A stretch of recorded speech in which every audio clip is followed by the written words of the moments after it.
What's up, guys? BriarRabbit here. Now, there is a really interesting article over on edgeonline.com. I'm going to put a link down in the description. I highly suggest that anybody who's interested in what I'm saying in this video goes and reads it for themselves. Now, the article reports to have talked to a bunch of cross-platform developers. So developers who are working on games that are going to be released for both the Xbox One and the PS4. Now, they don't name any of these developers. They don't name the studios. They don't name the publishers. They don't name the actual person they talk to. So it's a little hard to take all this information in at face value, but I want to kind of talk about it anyway. So what these developers are saying is that right off the bat, the PS4 is 50% faster than the Xbox One. And that's a big difference. 50% is a big difference. And why that's important is that if you have a multiplayer game, let's take Call of Duty Ghosts for instance, and you have it running on the PS4 and you have it running on the Xbox One, it is going to be 50% faster on the PS4, all things being equal. So you're running a platform agnostic build of the game, then it will just run natively faster on the PS4 than it will on the Xbox One. The example that they give in the article is that if you have that build, right, for a game that is platform agnostic, and you put it on the PS4, it's going to run at 30 frames per second in 1920 by 1080p, which is great. That's fast frame rate, and it's a high resolution. If you move that same build over to the Xbox One, it may run at 20-something FPS in 1600 by 900. So that is not only a slower frame rate, but also a lower resolution, so the graphics aren't going to be as detailed and as crisp. That's a significant difference. They also go on to say that the Xbox One is a little weaker, and it's also harder to program for. It's got this ES RAM that is really close to the CPU.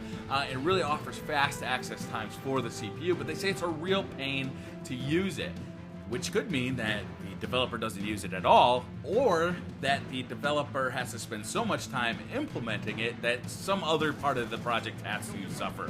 So you might have a game that's running on the PS4 and the Xbox One, and it's just going to look better on the PS4. Or the reverse side of that coin is they develop for the lowest, the lowest power, and both games may look the same on the PS4 and the Xbox One, but you're not really using the PS4 to its highest potential. And that's a bummer for PS4 owners. The next thing the developers talk about in this article is the Xbox One spec bump, the CPU spec bump. They actually increased the speed of the central processing unit by 6%. And the developers aren't that impressed. They say the clock speed update is not significant. It does not change things that much. Of course, something is better than nothing.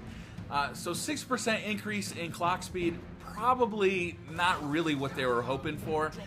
It just does not equal the speed of the PlayStation 4. They also talk about that even this close to the launch, the hardware isn't locked. Sony and Microsoft are each still working on the graphics drivers for each console, and Xbox One is lagging behind in that regard. And that is a bummer to hear, because those consoles are coming out right around the corner, and if the drivers and the hardware isn't completely optimized yet, the games, they're not going to be as good, You see this a lot in the late generations of consoles, or not the late generations, but late games in consoles' lives, where if you compare the games that are coming out now for the Xbox 360, they're going to look a ton better than the ones that came out, a year after launch for the 360. And I don't even want to talk about launch games on the 360, because most of them were just ports of Xbox games, the original Xbox games, and they weren't that good. The developers also talked a little bit about the platform-specific features, the unique features for both the PlayStation 4 and the Xbox One. The Xbox One has a Kinect, and the PlayStation 4 has a touchpad on the controller, and apparently developers are not exactly psyched about these things. They don't see them being very useful with the games. It's hard to develop for the PS4 touchpad when a game is going to be a multi-platform game. How do you use that functionality on the Xbox One? How do you use Kinect functionality on the PS4? So it seems that they're just not going to include it at all. And if they are, it's really going to be kind of an afterthought kind of thing, or something that there's another way to do it. So perhaps, you can wave your arms in the air to do reload, or you could just hit the reload button on your controller.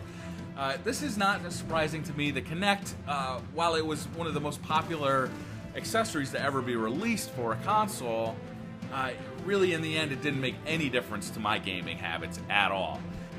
I really want to stress that because this article does not cite sources, they don't name the developer, the studio, or anything about the people who actually said these quotes, it is hard to take them at face value.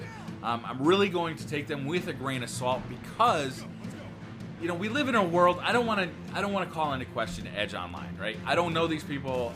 I don't know how respected they are in the community. But I do know that I live in a world where the New York Times is one of the most respected papers in our country, and it is printed completely made up stories. So when I see a story like this that doesn't have direct sources, doesn't have direct quotes, that are linked to an actual individual that can be verified, then I'm a little skeptical. However, if all this is to be believed, it looks like the PS4 is going to be a much more powerful console. And on one hand, I'm really excited about this. On the other hand, I frankly would like both of the consoles to be absolutely awesome. I want both of them to sell exactly the same amount of numbers because competition is just good for gamers. It doesn't matter what you're competing at, it's always good for the consumer, right? So if you look at a different industry altogether, you got Apple and Google going head-to-head with phones right now. And what that is doing is it's creating innovation, it's creating better prices. Everything about it is good for the consumer. And I think that's going to be true with the Xbox One and the PS4 as well. I want both of these things to be very successful, and I want these two companies to be fighting head to head for our gaming dollar, because I think that is going to represent the best value to the consumer that can be found in any industry. And I'm really excited to play both of these consoles. I'll be definitely picking them both up. But what I don't know is which one am I going to be picking up Call of Duty Ghosts for? Probably both. We'll see. Thank you guys for watching. I really appreciate it. If you like this video, hit that like button. And if you're new to the channel, hit subscribe. And I'll see you guys next time. Bye.